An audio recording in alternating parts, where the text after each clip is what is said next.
What's up, y'all? This is the Antonionachio, and welcome back to Terraria. Last time we took on the Pumpkin Moon and the Frost Moon, but before we did that, we eventually ended up taking care of the Martian invasion, which is not that problematic as what I thought it would be, since I kind of stayed out in one area. But anyways, today we are going to wrap things up by going straight to the dungeon for one last time, see if there's anything different. Let's go! So as we get all the way down here, I have made a couple of teleporters. The first one right here, as you see from the last episode, from a couple of episodes before, is the ocean teleporter. And this one is the dungeon teleporter. And I'll get into detail what the third one will be once we get to that point. So, as we get to the dungeon, you can see on your right that there is a couple of blue cultists, like worshipping something, a mysterious amulet apparently. But before we do anything else, I want to say thank you for coming along with me and on this amazing journey in Terraria. It's been a amazing honor to go out and actually do all these things, from like making an arena for Skeletron in this same area, to like making an umbrella-like house in the jungle, making a shelter from the underworld, and eventually just like making a train crossing the jungle, which now has sandstorms nowadays. Because like I feel like the sandstorms may slow down my progress, so I'm not really afraid of dune splicers anymore. So other than that, we have done a lot. We have gotten ourselves pretty far enough in the world. I do have the influx flavor and the mythical razor blade with the beetle shell armor on both sides of my side. I should have brought my... oh well. At least the mana stars will actually help me out on my journey. So anyways, let's put an end to all this. Hey buddy. On our left we have the lunatic cultist, which is one of the much more difficult bosses in the game. It can be cheesed out if you're careful enough. I would have had my mana flower to bring in my odds, but I don't, and I don't have my possessed hatchet either. So I'm gonna switch out. I have auto pause on to help me out with things. So some enemies come in and will drop mana stars. Get those. See these slimes? They will drop mana. They will drop mana. See these corruptors? They drop mana. Any enemy that interferes with the fight will immediately drop some mana.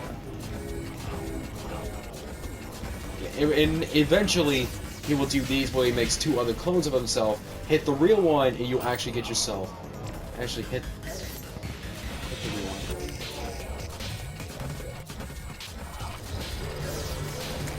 Uh-oh.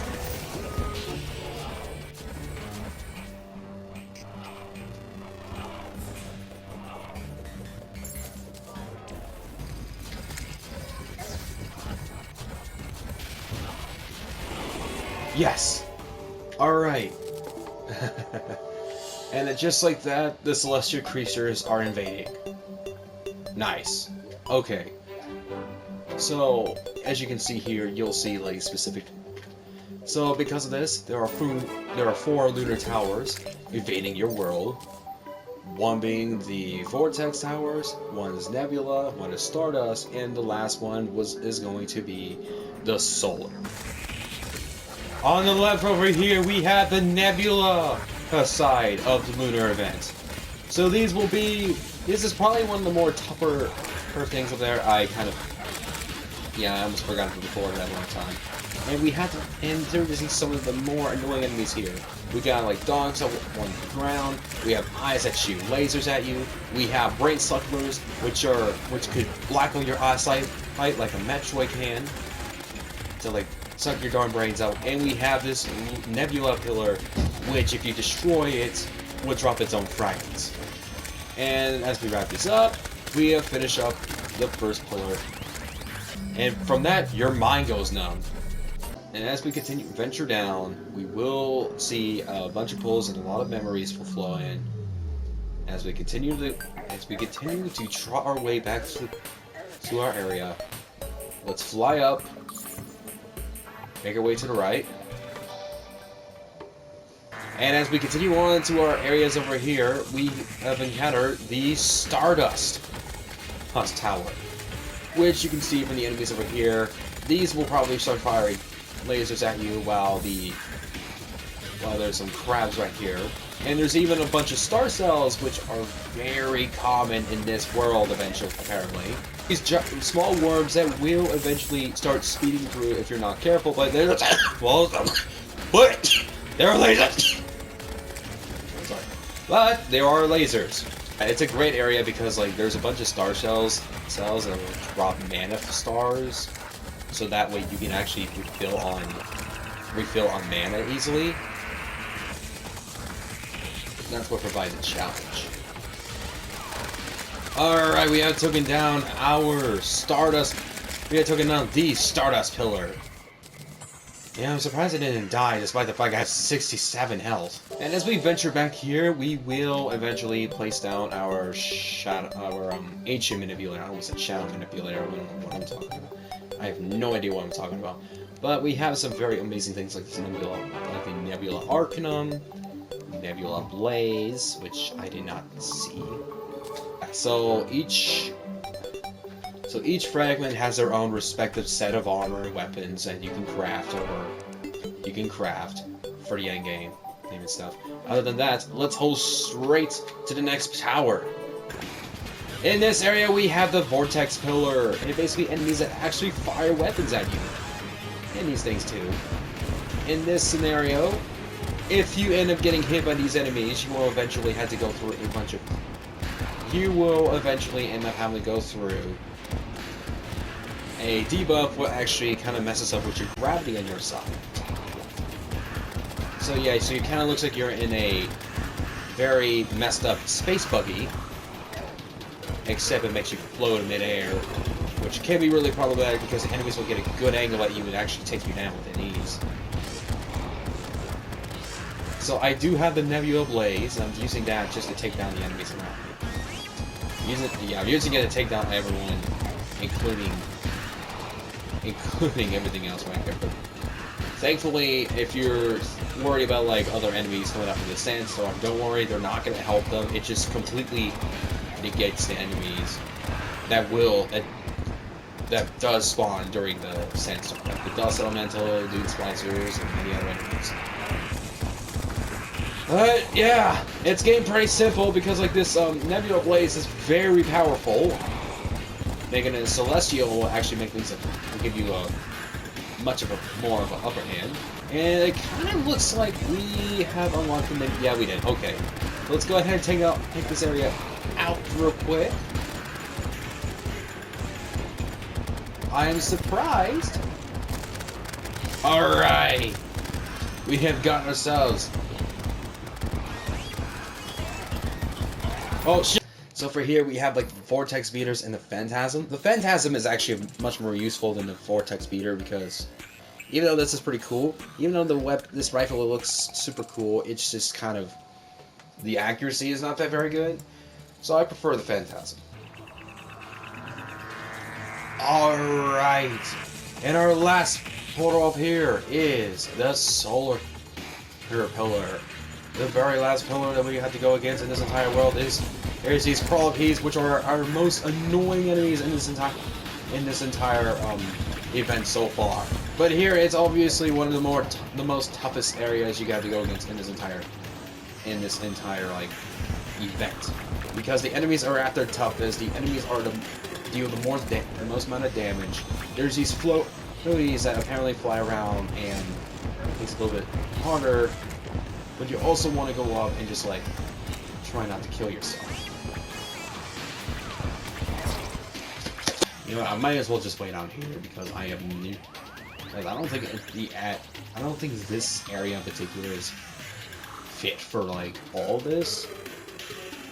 Right, I've actually died over here. It's actually because it's actually that difficult. All right. Let's try to take it down. Inventory's okay. I turn off auto pause. I do have all the potions I need for the impending doom, which is like Iron Skin, Swiftness, Regeneration, Endurance, Wrath, Life Force, and Magic Power. I don't miss you guys. I don't miss you at all. Okay. Oh, I don't miss you at all. Okay, this time I put all my accessories at warding because I feel like more defense might be necessary. Especially with being the mage. And it looks like the solar pillar is already down, so let's take that out first. Let's take that out as soon as possible.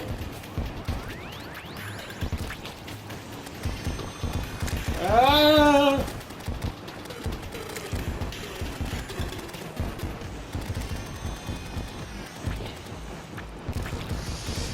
Oh my god, this is actually kind of a difficult thing. Oh my god! Take it out, take it out, take it out, take it out, take it out, take it out, take it out. Crawler are very annoying. Ah! Ah! Oh crap. And it looks like we took it down. And it looks like from there, impending doom approaches. We must make it back to the area as soon as possible. Okay, so anyways, let's just heal for the nurse as soon as possible too. So, I have one more thing to show you, just to show my gratitude and stuff. But also, as the impending doom approaches, the screen will shake violently for a few seconds until the real threat appears. So yes, I do have all the potions. This time I have Life Force where I can get a little bit more HP. We have ourselves a new battlefield that I can show you. The battlefield, and basically this is because of my, because I am a huge fan of Super Smash Bros. I thought I might make a battlefield-like stage for it. But, it's probably going to be there briefly anyway because of all the, other things. But once the final boss spawns, we'll use the potions. But I'll probably, like, fly to other areas, too. Moonlord is here! Okay, looks like I'm doing a little bit better this time.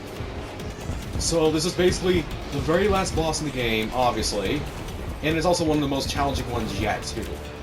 So, it basically has some unpredictable patterns. Once that eye opens, at least not get hit by its laser like I did. And not being smart enough to know that. So, once one of his eye lasers are down... God. He would eventually... More eye lasers will apparently get on this entire game and stuff, so... Oh god, okay. I am going to die, I'm going to die.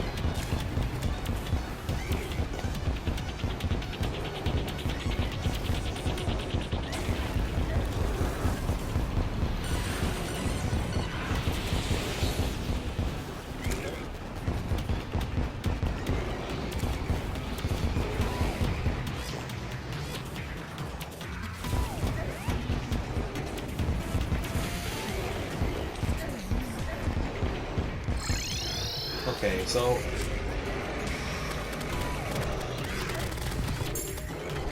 Okay, yeah, so I decided to do that because because why not? Anyways, well, it's just the only way. It's just the only way to heal anything. But anyways, we have unlocked the core of the heart. I guess the world is in the fate of our hands now because, well, because of everything. So let's go around and start running. Because obviously, we're about like halfway through the core, and it's like the hardest part to go against because of the fact that all these eyes will start chasing after you and try to take you down with all their might. So we're back to our first arena. As you can tell, that I've used this for like the mechanical bosses and all that. So all we're gonna do is take down this heart, and it kind of looks like we're about to take down this heart, and it looks like that all these eyeballs are gonna try to do their best to take us down. But it seems like the fight might be over soon, and the fight is over. Moonlord has been defeated. Yes! And there goes his corpse. And from all this, it's over. We are officially the champions in the world of Terraria. Oh, and I have the Meow Mirror. That's great. Yeah, so as you can see, the Meowmere is one of the few drops that the Moonlo can actually drop, but the funny thing is, the Meowmere is actually the most powerful melee weapon in this entire game, other than the Terraria, which is the most powerful yo-yo in the game. Although they're both really powerful in considerations and stuff, it's like... Well, like But the Terrarian kind of wins based on DPS. But yeah, so this game is Terraria, and of course this game loves to spam solar eclipses on me, and I have no idea why. So from all this... Alright, so while I'm spamming the Meowmere in the solar eclipse, I just want to thank you all for watching and staying with me for Terraria. Just, if you like all the content you see right up in front of you and stuff, you be sure to subscribe. If you like what you see, just be sure to leave a like. If you want to leave a comment, just leave a comment or whatever you like. So, this game, I probably won't come back to this game until 1.4 eventually releases on Terraria for consoles, but since that's been recently announced on E3 for PC, and apparently it's going to come out in 2020. Who knows how much longer it's going to be until like 1.4 is going to come out for consoles after the PC version comes out. I want to thank you all for coming with me on my Terraria playthrough for Terraria, and I'll be back once 1.4 releases. Thank you for watching, and wish you all a nice day. Oh my god, there are so many cats!